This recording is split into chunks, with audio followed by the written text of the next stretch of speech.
Good morning. ഇന്ന് നമ്മൾ തസ്തിക മാറ്റം വഴി നടക്കുന്ന LDCയിൽ ചോദിക്കുന്ന കുറച്ച് ക്വസ്റ്റ്യൻസ് ആണ് പറയാൻ പോണത്. ഫസ്റ്റ് ക്വസ്റ്റ്യൻ നോക്കിയോളൂ. താഴെ കൊടുത്തിരിക്കുന്നവയിൽ ഒരെണ്ണം മറ്റുള്ളവയിൽ നിന്ന് വ്യത്യസ്തമായിരിക്കുന്നു. എന്താണത്? മാവ്, പ്ലാവ്, തേക്ക്, കശുമാവ്. നോക്കൂ, ഇതിൽ തേക്ക് മാത്രമാണ് തടിക്കായി നമ്മൾ വളർത്തുന്നത്. മാവ്, പ്ലാവ്, കശുമാവ് എന്നിവയെല്ലാം നമ്മൾ ഫ്രൂട്ട്സ് ഉണ്ടാവാൻ വേണ്ടിയാണ് ഉണ്ടാക്കുന്നത്. പക്ഷെ തേക്ക് തടിക്ക് വേണ്ടി ഉപയോഗിക്കുന്നതാണ്. അപ്പൊ തേക്കാണ് അതിൽ ഓട് 1. നെക്സ്റ്റ് 1, താഴെ കൊടുത്തിരിക്കുന്ന അക്ഷരശ്രേണി പൂരിപ്പിക്കുക. ഇവിടെ നോക്കൂ, എ കഴിഞ്ഞ B, A R B P C M D I. A കഴിഞ്ഞ ബി, ബി കഴിഞ്ഞ സി, സി കഴിഞ്ഞ ഡി. അപ്പൊ നെക്സ്റ്റ് എന്താ വരിക? ഇ വരും അല്ലേ? ഇതിൽ നോക്കി നോക്കൂ, ഐ കഴിഞ്ഞ ജെ കെ എൽ, അത് കഴിഞ്ഞിട്ടാണ് എം. ഇവിടെ വരുമ്പോഴോ എന്നും ഓയും കഴിഞ്ഞിട്ടാണ് പി. പി കഴിഞ്ഞ് ക്യൂ കഴിയുമ്പോൾ ഇപ്പോൾ ഇവിടെ ഒരെണ്ണം വിട്ടു, പിന്നത്തെ 2 എണ്ണം വിട്ടു, ഇത് 3 എണ്ണം വിട്ടു. അപ്പൊ ഇനിയുള്ളതോ 4 എണ്ണം വിടണം. അപ്പൊ ഐന് തൊട്ടു മുന്നേ എന്താ വരിക? ഐന് തൊട്ടു മുമ്പേ എന്ന് പറയുമ്പോൾ H വരും അല്ലേ? പിന്നെ G വരും, പിന്നെ F വരും അല്ലേ? പിന്നെ എന്താ വരിക? ഇ വരും. അപ്പൊ ഇപ്പൊ 4 എണ്ണായി. ഇനി ഇതിന്റെ മുന്നേ ഉള്ളത് ഏതാ? ഡി. അപ്പൊ ഈ ഡി ആണ് ആൻസർ. ഇനി നെക്സ്റ്റ് ക്വസ്റ്റ്യൻ, വിട്ട ഭാഗം പൂരിപ്പിക്കുക. വിശപ്പ്, ഭക്ഷണം. വിശപ്പ് വന്നാൽ നമ്മൾ ഭക്ഷണം കഴിക്കും. ദാഹം വന്നാൽ എന്താ ചെയ്യുക? പാനീയം അല്ലേ? പാനീയം കുടിക്കും. താഴെ കൊടുത്തിരിക്കുന്ന സംഖ്യാശ്രേണിയിലെ വിട്ടുപോയ പദം ഏത്? 2, 5, 11, 23 -95 191. 2 കഴിഞ്ഞ 3 കൂട്ടിയ 5 ആയി. 5 കഴിഞ്ഞ് 6 കൂട്ടിയ 11 ആയി. 11 കഴിഞ്ഞ് 12 കൂട്ടിയ 23 ആയി. ഇപ്പൊ നോക്കൂ, 2ന്റെ തൊട്ടു പിന്നെയുള്ളത്, അതായത് 2 + 1 3, 3ഉം 2ഉം കൂടി കൂട്ടിയതാണ് 5. ഇനി 5 6, അപ്പൊ 11, 11 12 23. അപ്പൊ ഇവിടെ എന്ത് വരും? 23. 23ന്റെ തൊട്ട് ശേഷം വരുന്നത് 24. 23 24 ഇവിടെ അപ്പൊ എത്ര വരും? 47. ഇനി നോക്കൂ, 47ന്റെ കഴിഞ്ഞിട്ട് വരുന്നത് 48. 47ഉം 48ഉം കൂടിയാ 95 അല്ലേ? 95ഉം 96ഉം കൂടിയാ 191. അപ്പൊ ഇവിടെ വരേണ്ടത് ഏതാണ്? 47. ഇനി നെക്സ്റ്റ് ക്വസ്റ്റ്യൻ, ഒരാൾ 4 കിലോമീറ്റർ തെക്കോട്ട് നടന്നതിന് ശേഷം ഇടത്തോട്ട് തിരിഞ്ഞ് 6 കിലോമീറ്റർ നേരെ നടന്നു. പിന്നെ വലത്തോട്ട് തിരിഞ്ഞ് 4 കിലോമീറ്റർ നേരെ നടന്നു. യാത്ര തുടങ്ങിയ സ്ഥലത്ത് നിന്ന് എത്ര ദൂരെയാണിപ്പോൾ? ഒരാള് 4 കിലോമീറ്റർ തെക്കോട്ട് നടന്നു എന്ന് വിചാരിക്കൂ. എന്നിട്ട് ഇടത്തോട്ട് തിരിഞ്ഞു. എത്ര കിലോമീറ്റർ നടന്നു? 6 കിലോമീറ്റർ നടന്നു. പിന്നെ എന്താ ചെയ്ത? വലത്തോട്ട് തിരിഞ്ഞു. എത്ര കിലോമീറ്റർ നടന്നു? 4 കിലോമീറ്റർ നടന്നു. അപ്പൊ ഇവിടെ നിന്ന് ഇവിടേക്കുള്ള ദൂരാണ് ചോദിച്ചിരിക്കുന്നത്. അപ്പൊ ഇവിടെ നമ്മൾ ഇങ്ങനെ വരയ്ക്കുകയാണ് വെച്ചെങ്കിൽ ഇത് ഒരു മട്ടത്രികോണായിട്ട് വരും അല്ലെ? മട്ടത്രികോണത്തിന്റെ കർണമാണ് ഇത്. അല്ലെ? അപ്പൊ ഇവിടെ 6 എന്ന് പറഞ്ഞിട്ടുണ്ട് വെച്ചെങ്കിൽ ഇവിടെ 6 കിലോമീറ്റർ ആണ് അല്ലെ? ഇവിടെ 4 എന്ന് പറഞ്ഞിട്ടുണ്ട്. അപ്പൊ ഇവിടെ 4 കിലോമീറ്റർ ആണ്. പിന്നെയും 4 ഉണ്ട് അല്ലെ? അപ്പൊ 4 4ഉം ഇത് അങ്ങനെ എന്ന് പറയുന്നത് 8. ഇവിടെ 6ഉം. അപ്പൊ കർണം എന്ന് പറയുന്നത് എന്താവും? √ പാദം സ്ക്വയർ + ലംബം സ്ക്വയർ. പാദം സ്ക്വയർ എത്രയാണ്? 8 സ്ക്വയർ + 6 സ്ക്വയർ. അതെന്ന് പറയുന്നത് എത്രയാണ്? √100. ഇതെന്ന് പറയുന്നത് 10. അപ്പൊ 10 കിലോമീറ്റർ ആണ് അയാൾ യാത്ര തുടങ്ങിയ ദൂരത്ത് നിന്ന് ഉള്ളത്. ഇനി നെക്സ്റ്റ് 1, സ്ക്രിപ്റ്റ് എന്ന പദം TCQIQT എന്നെഴുതുന്ന കോഡ് ഉപയോഗിച്ചു ഡൈജസ്റ്റ് എന്ന പദം എങ്ങനെ എഴുതാം? നോക്കൂ, SCRIPT. ഇതിൽ നോക്കുമ്പോൾ CIT ഇതൊക്കെ ഇതേപോലെ തന്നെ എഴുതിക്കണേ അല്ലേ? പിന്നെ S വന്നപ്പോ പിന്നത്തെ അക്ഷരം അല്ലെ? പിന്നത്തെ ലെറ്റർ T. പിന്നെ R വന്നപ്പോൾ തൊട്ടു മുന്നത്തെ Q, പിന്നെ P വന്നപ്പോൾ തൊട്ടു പിന്നിലത്തെ Q. അപ്പൊ ഇതേപോലെ ഇവിടെ എഴുതുമ്പോൾ എന്താണ് വരിക? ഐയും ഇയും ടിയും അങ്ങനെ തന്നെ എഴുതണം അല്ലേ? IET അങ്ങനെ തന്നെ എഴുതി. ഇനി ഇതിന്റെ ഇടയിലുള്ളതാണ് നമുക്ക് എഴുതേണ്ടത്. ഇടയിലുള്ളത് എന്ത് വരണം? നോക്കൂ, ഡി ആവുമ്പോൾ പിന്നത്തെ എന്താ വരിക? ഇ അല്ലേ? അപ്പൊ ഇവിടെ ഇ എഴുതണം. പിന്നെ ഇവിടെ G ആണ്, അപ്പൊ തൊട്ടു മുന്നത്തെ എഴുതണം. എന്താണ്? F എഴുതണം. ഇനി S ആണ്, S ആവുമ്പോ ശേഷമുള്ളത് എഴുതണം T അല്ലെ? ഒന്നിടെ വിട്ടിട്ട് ശേഷമുള്ളതും തൊട്ടു മുന്നേ ഉള്ളതും അങ്ങനെയാണ് എഴുതണേ. EIFETT. അതെന്ന് പറയണത് ഇതിലേതാണ്? നോക്കൂ, ഇതാണ് ആൻസർ. നെക്സ്റ്റ് ക്വസ്റ്റ്യൻ, ക്രിയ ചെയ്ത് ഉത്തരം കാണുക. 1.07 × 65 പ്ലസ് 1.07 × 26 പ്ലസ് 1.07 × 9. ഇതിലെല്ലാത്തിലും 1.07 ഉണ്ട്. അപ്പൊ ഞാൻ അതിനെ പുറത്തേക്ക് എടുത്തു. അപ്പൊ എന്ത് ചെയ്തു? 65 പ്ലസ് 26 പ്ലസ് 9 എഴുതി. ഇതെന്ന് പറയുന്നത് എത്രയാണ്? നോക്കൂ, 9 6 15, 15 20 35, 35 5 40 60 100. അപ്പൊ 1.07 × 100 അതെന്ന് പറയുന്നത് എത്രയാണ്? 107 അല്ലേ? 1.07 × 100 എന്ന് പറഞ്ഞാൽ 2 സ്ഥാനം കൂടി ഇടണം. പിന്നെ പോയിന്റ് കഴിഞ്ഞിട്ട് 2 സ്ഥാനം നീക്കുമ്പോൾ അപ്പൊ ഈ പോയിന്റുകൾ നീങ്ങും. 107 ആണ് ആൻസർ വരിക. ഇനി നെക്സ്റ്റ് ക്വസ്റ്റ്യൻ നോക്കാം. ഒരു സംഖ്യയുടെ 15% 135 ആയാൽ സംഖ്യ ഏത്? എത്ര? അതായത് എക്സിന്റെ 15% എന്ന് പറയണത് 135. അപ്പൊ എക്സ് എങ്ങനെയാ കണ്ടുപിടിക്കുക? X equal to 135 × 100 divided by 15. എത്രയാണ് വരിക? ഈ 15 ഇവിടെ 3 5 പോവും. 2 10, 15 2 10 35 7 35. ഇവിടെ 3 വെട്ടിപ്പോവും, അപ്പോൾ 9 വരും. അപ്പൊ എന്താണ് വരിക? 900 ആണ് ആൻസർ. അപ്പൊ ഇതാണ് ആൻസർ. ഇനി നെക്സ്റ്റ് ക്വസ്റ്റ്യൻ നോക്കാം. ഒഴുക്കുള്ള നദിയിൽ ഒരു ബോട്ടിന് താഴോട്ട് മണിക്കൂറിൽ 20 കിലോമീറ്ററും മുകളിലോട്ട് മണിക്കൂറിൽ എത്ര കിലോമീറ്റർ ആണ് പറയണേ? മണിക്കൂറിൽ 10 കിലോമീറ്ററും പോകാൻ കഴിയുമെങ്കിൽ ഒഴുക്കിന്റെ വേഗത മണിക്കൂറിൽ എത്ര കിലോമീറ്റർ? ഒഴുക്കിന് അനുകൂലമായിട്ടാണ് എന്നുള്ളതാണ് താഴോട്ട് എന്നുള്ളതിന് ഉദ്ദേശിക്കുന്നത്. താഴോട്ട് എന്ന് പറഞ്ഞാൽ അനുകൂലമായിട്ടുള്ളത്.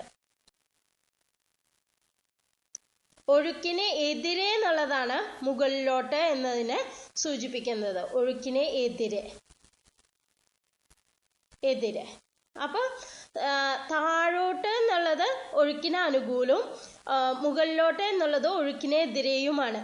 അപ്പൊ ഇനി ഒഴുക്കിന്റെ വേഗതയാണ് അവർ ചോദിക്കുന്നത്. അപ്പൊ നമുക്ക് എന്ത് ചെയ്യണം? ഒഴുക്കിന്റെ വേഗത കാണാൻ വേണ്ടി 20 - 10 ഡിവൈഡഡ് ബൈ 2.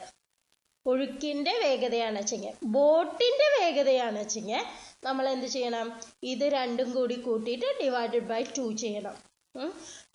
അപ്പൊ ബോട്ടിന്റെ അല്ല ഒഴുക്കിന്റെ ആണ് ഇപ്പൊ നമുക്ക് കാണേണ്ടത്. അപ്പൊ 20 - 10 എത്രയാണ്? 10.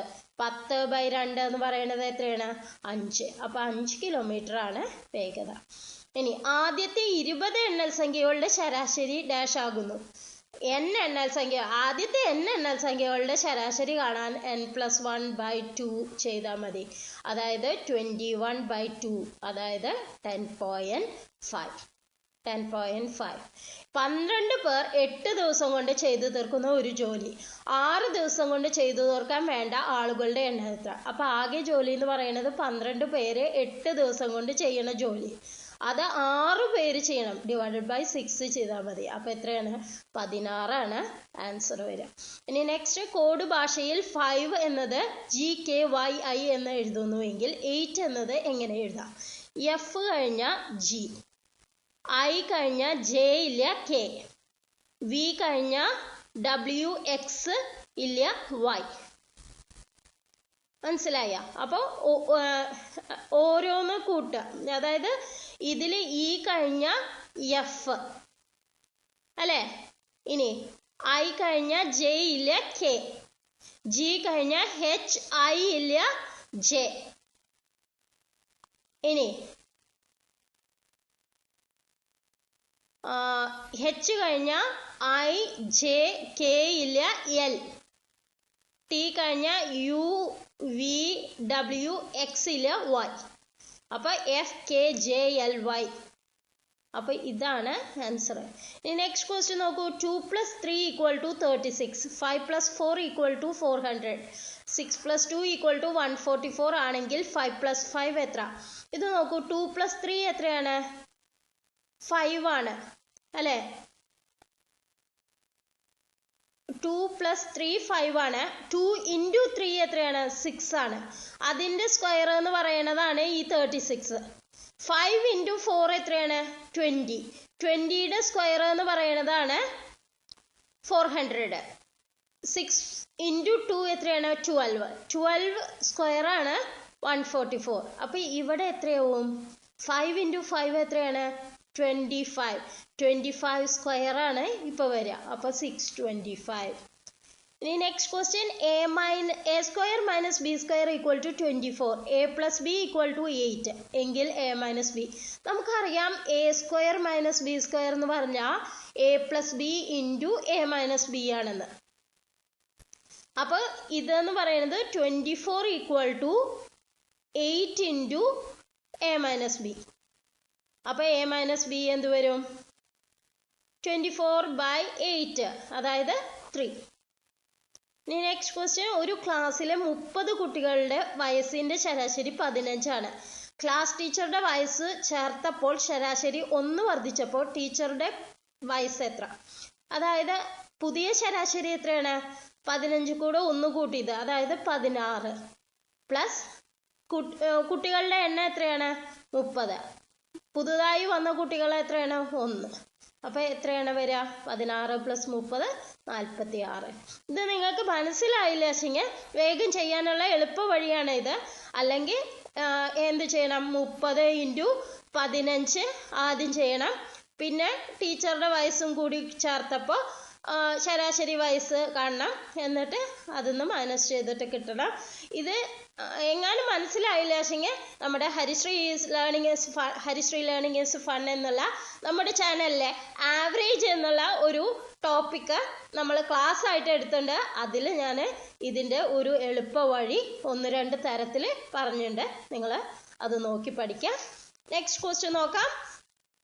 ക്വസ്റ്റ്യൻ വായിക്കാം. 120 ഓറഞ്ച് വിറ്റപ്പോൾ 20 എണ്ണത്തിന്റെ വില ലാഭമായി കിട്ടിയെങ്കിൽ ലാഭശതമാനം എത്ര? 120 ഓറഞ്ച് വിറ്റപ്പോൾ 20 എണ്ണത്തിന്റെ വില ലാഭം. അതായത് ലാഭശതമാനം കണക്കാക്കാൻ ലാഭം ഡിവൈഡഡ് ബൈ എത്ര എണ്ണാണ് വിറ്റത്? ശരിക്കും 120 ഓറഞ്ച് വിറ്റപ്പോൾ എത്ര എണ്ണത്തിന്റെ വാങ്ങിയ വിലയാണ്? അപ്പൊ അത് 100 എണ്ണത്തിന്റെ വാങ്ങിയ വിലയാണ് അല്ലെ? അപ്പോഴാണ് ലാഭം 20 എണ്ണത്തിന്റെ കിട്ടിയെന്ന് പറയണ. അപ്പൊ 20/100 × 100 ആണ് ലാഭശതമാനം വരിക. ഇനി നെക്സ്റ്റ് ക്വസ്റ്റ്യൻ. താഴെ കൊടുത്തിട്ടുള്ളവയിൽ ഏറ്റവും ചെറിയ ഭിന്നസംഖ്യ ഏത്? നമ്മൾ കമ്പയർ ചെയ്യുമ്പോൾ ഭിന്നസംഖ്യ കമ്പയർ ചെയ്തിട്ട് ഫ്രാക്ഷൻ കമ്പയർ ചെയ്തിട്ട് നമ്മൾ ഏറ്റവും ചെറിയത് കണക്കാക്കാനുള്ള ഒരു ക്വിക്ക് വീഡിയോ നമ്മുടെ ചാനലിലുണ്ട്, നോക്കി പഠിക്കാം. 9/10, 11/12 ഇങ്ങനെയാവുമ്പോൾ 12 × 9 നോക്കുക. അത് എത്രയാണ്? 108 ആണ്. ഇവിടെ 110 ആണ്. അപ്പൊ ഇതിൽ ചെറുത് ഏതാണ്? 108 ആണ്. അപ്പൊ ഇതാണ് ചെറുത്. ഇനി അടുത്തത് 9/10. അടുത്തത് കമ്പയർ ചെയ്യുക. 23/28. ഇതാവുമ്പോഴോ 28 × 9 എത്ര വരും നോക്കൂ. 89 72 7 29 18 7 25 252 വരും. ഇവിടെ ആവുമ്പോഴോ 230 വരും. അപ്പൊ ചെറുത് ഏതാണ്? ഇങ്ങനെയാണ് വരിക അല്ലെ? അപ്പൊ 23/28 ആണ് അതിൽ ചെറുത്. ഇനി നെക്സ്റ്റ് കമ്പയർ ചെയ്യുമ്പോൾ 23/28 32/33 കമ്പയർ ചെയ്യാം. അപ്പോൾ എത്ര വരും നോക്കൂ, 33 × 23. അതായത് മൾട്ടിപ്ലൈ ചെയ്യാനുള്ള ക്വിക്ക് മെത്തേഡും നമ്മുടെ വീഡിയോയിലുണ്ട്, കണ്ടുപഠിക്കണം. 9 × 15, 3 × 6, അപ്പം 759 വരും. അപ്പോൾ ഇവിടെ 759. 28 × 32 ചെയ്യണം, 28 32 ചെയ്യണം. അതെന്ന് പറയുന്നത് എത്രയാണ്? 2 2 16, 2 4 4 24 28. ഇവിടെ വരുമ്പോൾ 6, അപ്പം 6 9 8 896. അപ്പം ഇവിടെ 896. അപ്പം ഏതാണ് ചെറുത്? അതായത് ഇതാണ് ചെറുത്, 759 ചെറുത്. അപ്പോൾ 23/28 ആണ് ഇതിലെ ഏറ്റവും ചെറിയ ഭിന്നസംഖ്യ. ഇനി നെക്സ്റ്റ് ക്വസ്റ്റ്യൻ നോക്കാം. ഒരു സംഖ്യയുടെ 1/5 ഭാഗം 80 ആയാൽ സംഖ്യ എക്സിന്റെ 1/5 ഭാഗം എന്ന് പറയുന്നത് 80. അപ്പൊ എക്സ് എത്രയാണ്? 80 × 5, അതായത് 400. അപ്പൊ ഇതാണ് ആൻസർ. ഇനി 2000 രൂപയ്ക്ക് 5% നിരക്കിൽ 2 വർഷത്തെ സാധാരണ പലിശ എത്ര രൂപയാണ്? 2000 രൂപ. അതായത് പലിശ കണക്കാക്കാൻ I = PNR/100 ആണ് അല്ലേ? അതെന്ന് പറയുന്നത് പി എന്ന് പറയുന്നത് എത്രയാണ്? 2000 രൂപയാണ്. എൻ എന്ന് പറയുന്നത് എത്രയാണ്? 2 വർഷമാണ്. 5% 5/100.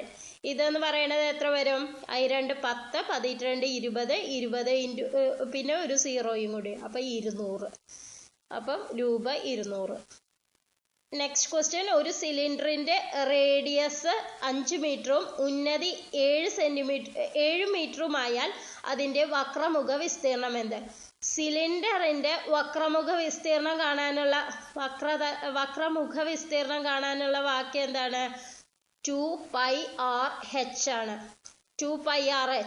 2 × π 22/7 × r എത്രയാണെന്ന് പറഞ്ഞിട്ടുണ്ട്? 5 മീറ്റർ ആണ്. അപ്പൊ 5 × h എത്രയാണ്? 7. അപ്പൊ നമുക്ക് ഇവിടെ ക്യാൻസൽ ചെയ്ത് പോവും. എത്രയാണ് പറഞ്ഞത്? 22 × 2 44 × 5. 44 × 5 എത്ര വരും? 220 ചതുരശ്ര മീറ്റർ. ഇന്നത്തെ വീഡിയോ നിങ്ങൾക്ക് എല്ലാവർക്കും ഇഷ്ടമായെന്ന് വിചാരിക്കുന്നു. ഇനിയും കൂടുതൽ വീഡിയോകൾക്കായി നിങ്ങൾ സബ്സ്ക്രൈബ് ചെയ്യുക. മറ്റുള്ളവർക്കും കൂടി ഇത് ഷെയർ ചെയ്യാൻ ശ്രമിക്കുക. Thank you for watching.